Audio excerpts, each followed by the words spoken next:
내가 이 손으로 우리 아들을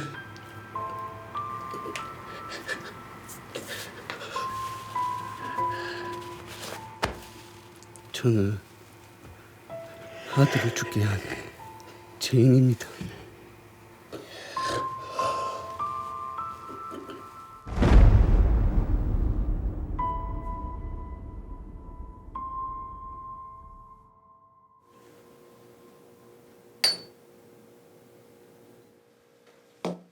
야, 소자매 가지고 왔나?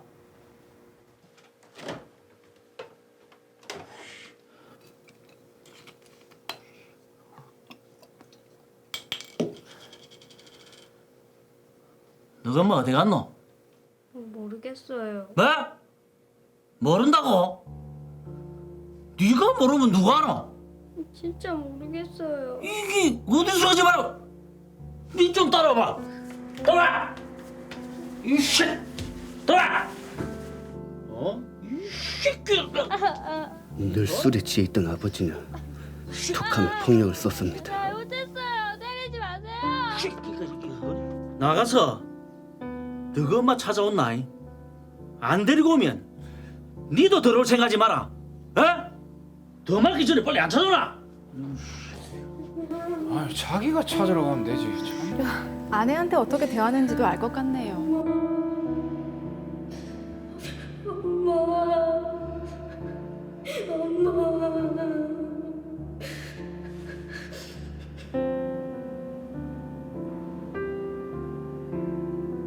아, 안쓰럽네.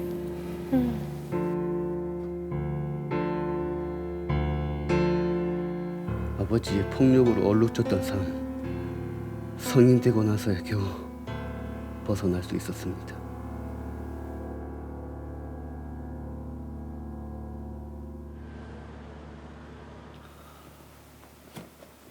어쩜 이렇게 잘생겼을까? 나 닮아서 잘생겼지. 에이, 그건 아니다. 딱 봐도 내 얼굴인데? 넉넉하진 않았지만 너무 행복했습니다. 자기야, 괜찮아? 병원 가봐야 되는 거 아니야? 괜찮아요. 며칠 쉬면 괜찮아지겠지. 참, 가게에서는 연락 왔어요? 아니, 아직 나오라는 말이 없네. 밀린 월급은?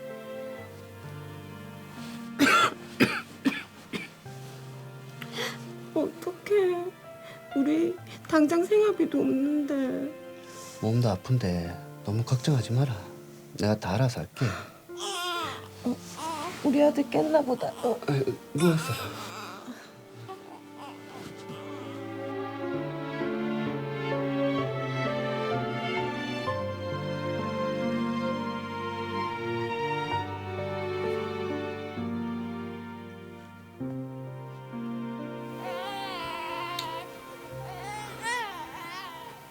왜 자꾸 울어? 좀 전에도 우유 먹었잖아.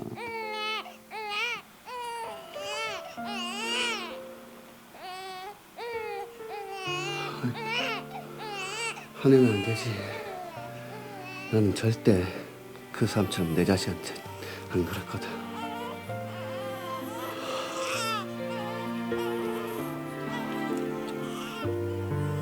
아이를 보는 게 쉽지가 않죠. 그럼요.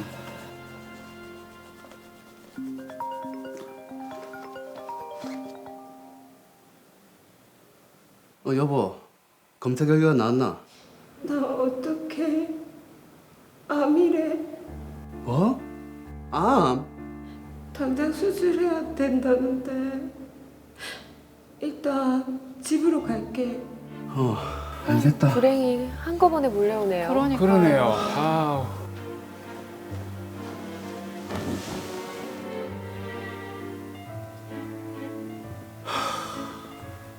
보험 든 것도 없는데 어떻게 하노?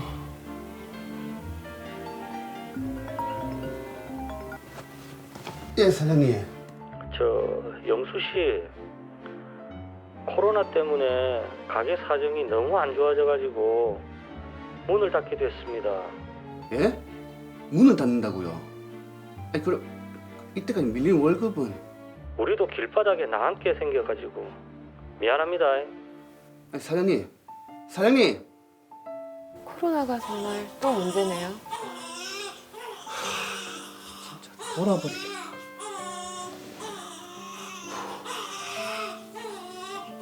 진짜 왜 또 오노 진짜. 나보고 어쩌라고.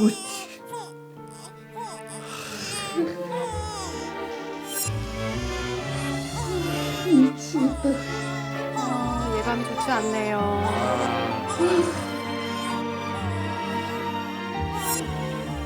그만 좀 울어라.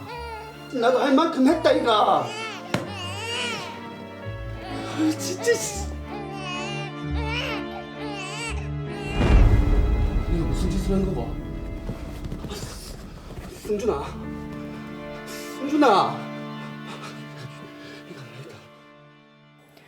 예, 아들을 때려서 사망에 이르기까지 한 아빠 영수 씨, 정말 마음이 무겁습니다. 그렇습니다. 사실 그 어떤 이유에서든지 폭력은 정당화될 수 없다 이런 얘기가 있는데 네. 그래도 일단 사건은 좀 정리를 해보도록 하겠습니다. 더 로이어 사건 번호 제34호 영아학대 사망 사건입니다. 김영수 씨는 어린 시절부터 성인이 될 때까지 가정폭력에 시달려 왔습니다. 겨우 아버지의 폭력에서부터 벗어나 결혼도 하게 됩니다. 경제적인 사정이 넉넉하지는 않았지만 그래도 행복하게 살게 되었습니다. 근데 아내가 암에 걸리게 되고 코로나로 인해서 다니던 직장까지 잘리게 됩니다. 예. 그래서 스트레스가 너무 극에 달한 나머지 이제 2개월 된 아들이 심하게 울며 보채자 그만 아들에게 폭력을 행사하게 됩니다. 이로 인해서 아들 승준 군이 사망에 이르게 되고 김영수 씨는 구속된 상태입니다. 자, 일단은 모든 상황이 참 이해는 갑니다만 어쨌든 결론적으로는 김영숙 씨의 폭력으로 아들이 사망에 이르렀습니다. 때문에 법적 처벌을 받게 될 것 같은데 박진수 변호사님 이 사건 어떻게 보셨어요? 네, 이 사건의 경우는 아동에 대한 지속적인 학대 행위가 있었던 것으로 보이지는 않습니다. 네. 아동이 사망하게 된 것은 정말 가슴 아픈 일입니다. 단순히 우발적인 폭행으로 사망을 하게 된 경우는 폭행치사죄로 처벌이 되게 되는데 네. 만약에 아동 학대가 지속적으로 있었다라는 것이 밝혀지게 되고 그로 인해서 사망의 결과가 발생이 됐다면 그것은 아동 학대 치사죄로 처벌되게 될 것입니다. 예, 참 아동학대라는 말만 들어도 듣기가 힘든데 그렇죠. 요즘에 그 아동학대가 지속적으로 이어져서 법원에 심판을 받은 사건들 꽤 많잖아요. 네, 가장 최근에는 정인이 사건이 있었고요. 그렇죠. 또 얼마 전에 유명했던 그 칠곡 계모 사건, 예. 그리고 또 울산에서 소풍을 가고 싶다라고 말했다라는 이유로 마구 아동을 구타하여 사망했던 네, 네. 울산 아동 사망 사건이 있습니다. 칠곡 계모 사건에서는 아동 학대 치사죄로 의율이 돼서 처벌을 받았는데 또 울산 아동 학대 사건에서는 아동이 사망할 것을 예견할 수 있다라고 보아서 예, 예. 미필적 고의가 인정이 돼서 살인죄로 처벌을 받았습니다. 그럼 이게 아동 학대 치사죄라는 얘기는 이제 과실의 범주에 해당하는 거고 뒤에 그거는 이제 살인의 고의가 있었다고 보는 거네요. 네, 그렇습니다. 그래서 차이가 확 벌어지는 겁니까?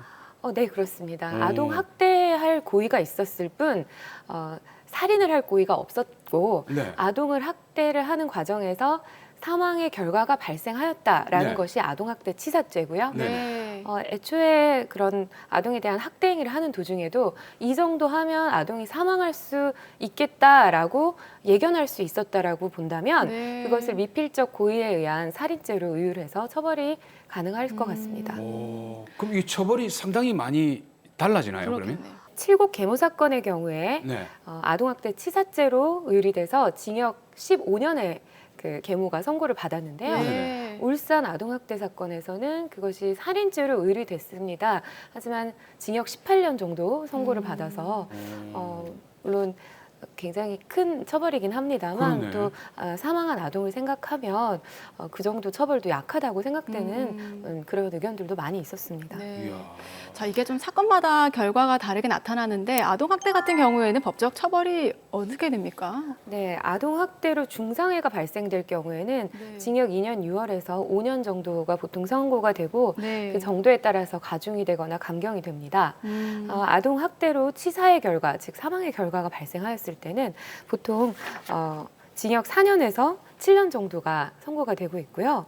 가중이 될 경우에 징역 10년 정도가 선고됩니다. 네. 앞서 7곡 그 계모 사건에서 15년이 선고되었던 것은 여러 가지 양형 사유가 중첩이 돼서 더 특별히 가중이 돼서 15년이 선고되었던 것입니다.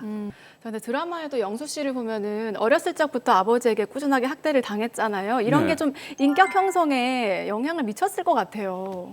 네, 보통 사회 평균인이라 하더라도 지속적인 폭력에 노출이 될 경우에 네. 여러 가지 심리적인 문제를 겪을 수 있습니다.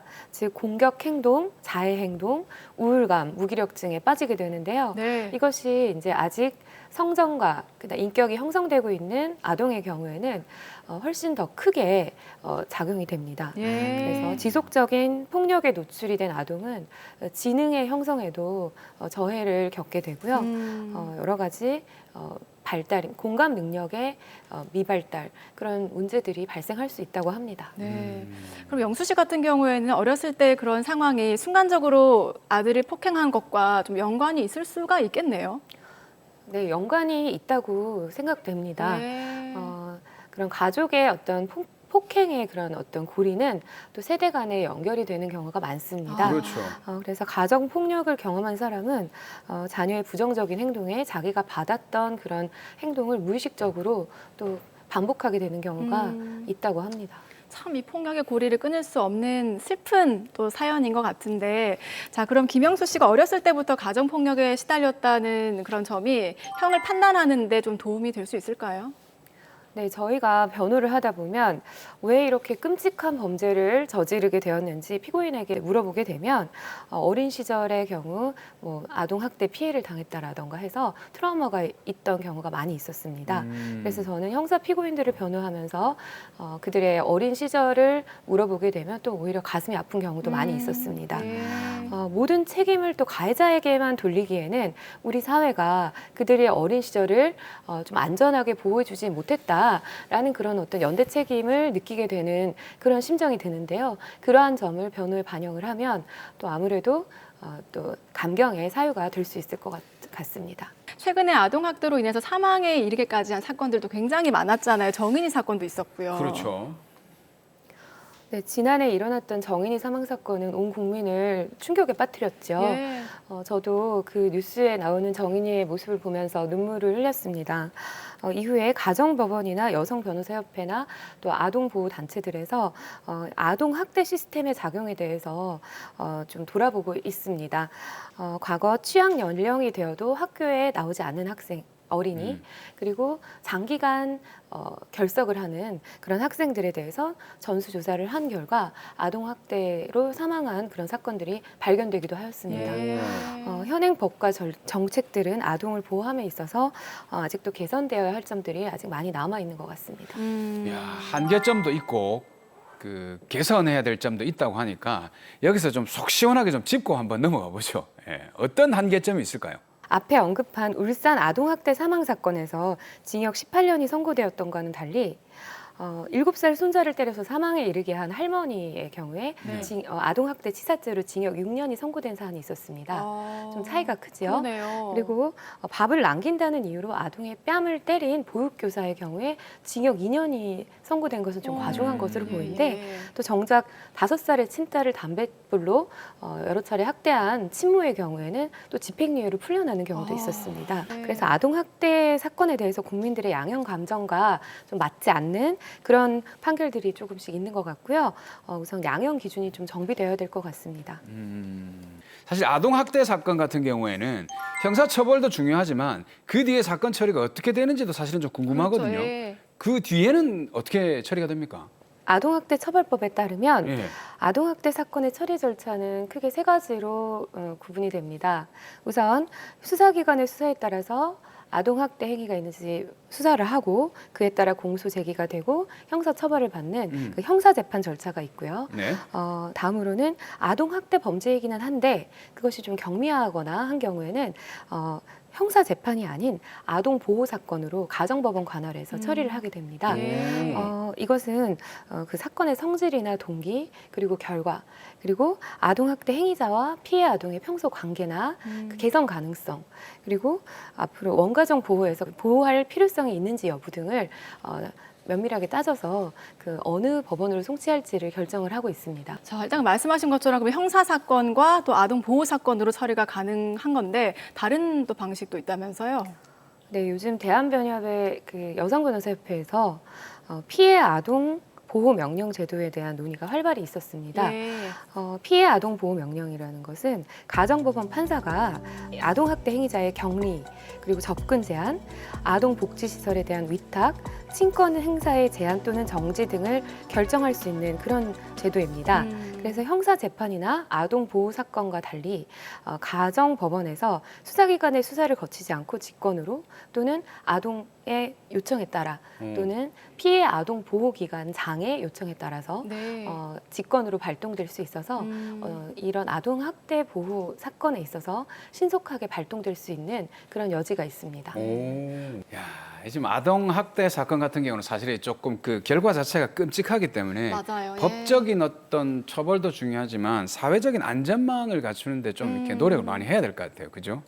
네, 맞습니다. 피해 아동에 대한 보호가 유기적인 그런 각 제도의 연계를 통해서 촘촘히 이루어지고 있는지 법원이 또 피해 아동 보호 명령 사건에 대해서 면밀하게 집행 조사와 감독을 하고 있는지 그런 문제들이 남아 있는데요. 네. 이 제도를 어떻게 운영할지에 대한 지금 활발한 논의가 있고 앞으로 그 보완적인 그런 절차가 마련될 것이라고 생각됩니다. 네, 자 그럼 사연으로 다시 돌아와서요. 마지막으로 우리 죄인 김영수 씨에게 한마디 남겨주시죠.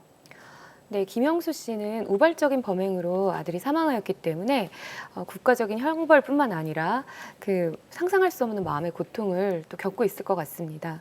그 아동학대라는 말은 그 단어만 들어도 정말 가슴이 아픈데요. 지금까지 드러나지 않는 장소에서 또 현재도 고통을 받고 있는 그런 아동들이 있을 거라고 생각하면 정말 이 사회에서 빨리 그 아동을 보호할 수 있는 보호망이 그 장치가 마련되어야 될 것으로 보입니다. 앞으로 그 고통받는 아이가 더 이상 생기지 않기를 바라봅니다.